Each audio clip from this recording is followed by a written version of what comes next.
Highnesses, Excellencies, friends. It is my honor to represent Prime Minister Narendra Modi at the BRICS outreach segment. I convey his greetings to all of you. Let me join colleagues in thanking President Vladimir Putin for the excellent arrangements and the warm hospitality. Excellencies, we face the paradox that even as forces of change have advanced, some long-standing issues have only become more complex.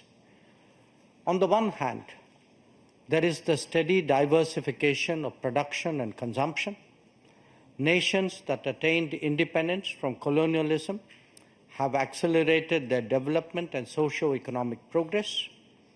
New capabilities emerged, facilitating the harnessing of more talent.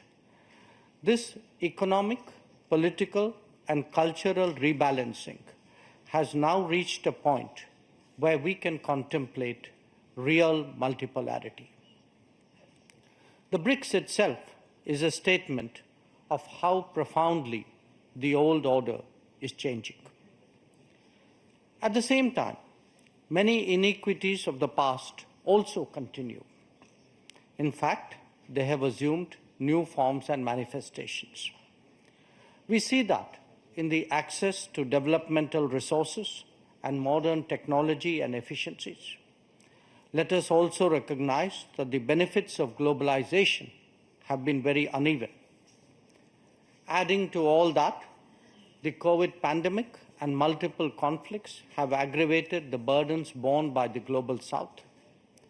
Concerns of health, food, and fuel security are particularly acute. The Summit of the Future underlined that the world is in real danger of falling significantly behind in realizing SDG targets. How do we reconcile this contradiction and ensure that the benefits of change reach those who are currently left behind? How do we create a more equitable global order? First, by strengthening and expanding platforms of an independent nature, and by widening the choices in different domains and minimizing undue reliance on those that can be leveraged. This is really where BRICS can make a difference for the Global South.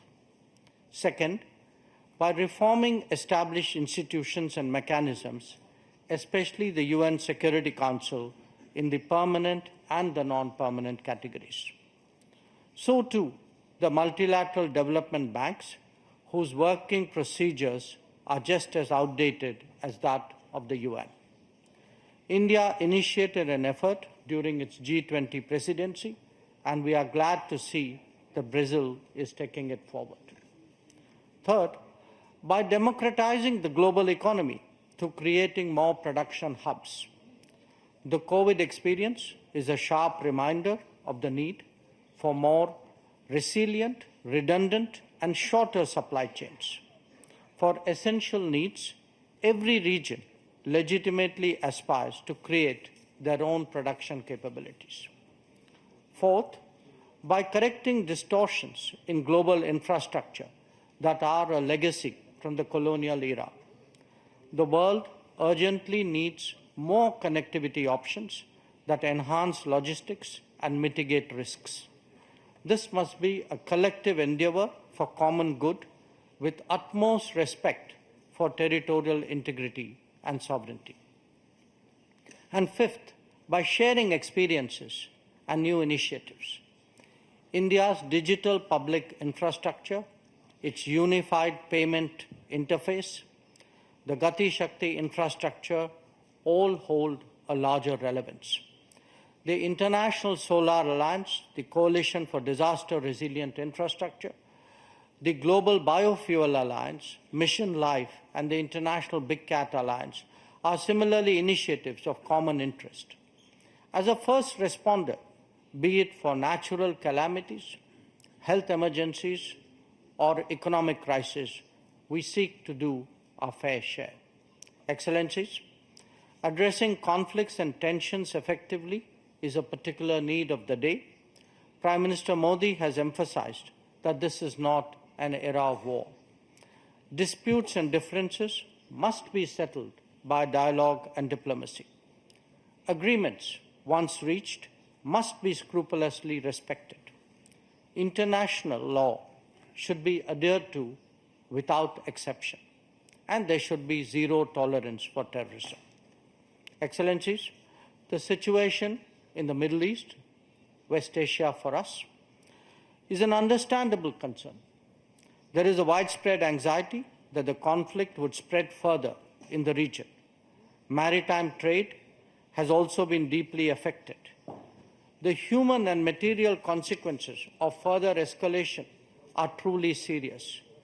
Any approach has to be fair and durable, leading to a two-state solution. Excellencies, we meet in difficult circumstances. The world must be prepared to think afresh on long-standing challenges. Our gathering is a message that we are indeed prepared to do so. I thank you for your attention.